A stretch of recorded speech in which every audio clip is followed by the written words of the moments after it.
Mes chers compatriotes, à l'instar de la communauté internationale, la République démocratique du Congo commémore ce dimanche 11 juillet 2021 la 34e édition de la Journée mondiale de la population. Le thème retenu cette année est « Les droits et les choix sont la réponse en cas d'augmentation ou de diminution de naissance en ce moment de la pandémie de la Covid-19. Influencer sur les taux de fécondité ne peut se faire qu'en accordant la priorité à la santé et aux droits en matière de reproduction pour tous. » Le choix de ce thème a été dicté par le fait que la pandémie actuelle de Covid-19 a révélé les faiblesses dans les systèmes de santé à travers le monde et a mis en évidence des graves lacunes et défis dans le système d'information et dans la fourniture des services de santé de reproduction. Dans le même temps, la pandémie de Covid-19 a exacerbé les inégalités entre les sexes et la violence sexuelle basée sur le genre, avec une incidence accrue de ces violences dans les zones et périodes de confinement. Depuis 2 décennies, la RDC fait face aux vulnérabilités et défis majeurs suivants en matière de population. 1. La forte fécondité au niveau national, avec un taux moyen de 6,2 enfants par femme, classant ainsi la République démocratique du Congo parmi les 5 pays au monde à forte croissance démographique. 2. La précocité de cette fécondité au niveau des adolescents, avec un taux de 109 pour 1000 dû en partie au mariage d'enfants et à l'accès limité aux informations et aux services de santé sexuelle et reproductivité de qualité. 3. Une mortalité maternelle toujours élevée. 4. La prédominance des violences sexuelles est basée sur le genre, avec 64% des femmes ayant subi au moins une fois des violences de la part d'un partenaire intime ou non intime. Cette situation s'est aggravée pendant cette période de Covid-19. 5.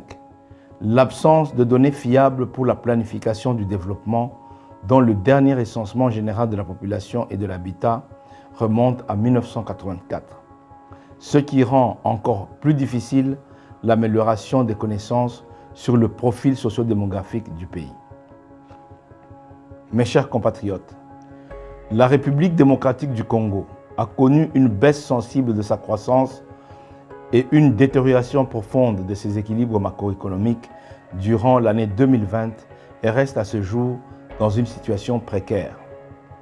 Cette situation de vulnérabilité, couplée à une démographie galopante, n'a pas été contrebalancée par une croissance économique inclusive, créatrice d'emplois et de revenus. Il est donc urgent de changer la donne et d'agir. C'est dans ce contexte que le président de la République, chef de l'État, son Excellence M. Félix Antoine Tshilombo Tshisekedi, fixe l'objectif global de réduction de la pauvreté de masse que vit la population congolaise.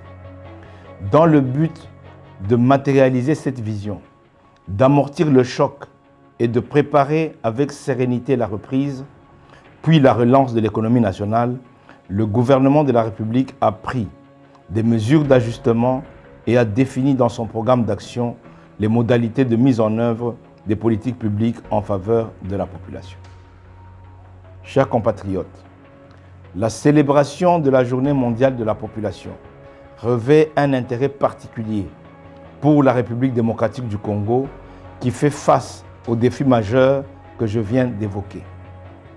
Je saisis donc cette occasion pour sensibiliser la communauté nationale et internationale en rappelant l'engagement du président de la République, chef de l'État, et du gouvernement de la République sur les considérations stratégiques suivantes. Primo, la mise en œuvre du programme d'enseignement primaire gratuit qui s'aligne sur la feuille de route de l'Union africaine relative à la réalisation des dividendes démographiques dont la RDC est signataire. Cette politique a permis de réinsérer plus de 2 millions d'enfants dans le milieu scolaire. Cette dynamique doit se pérenniser conformément à la Constitution de la République et à la réalisation de l'objectif de développement durable relatif à l'éducation pour tous.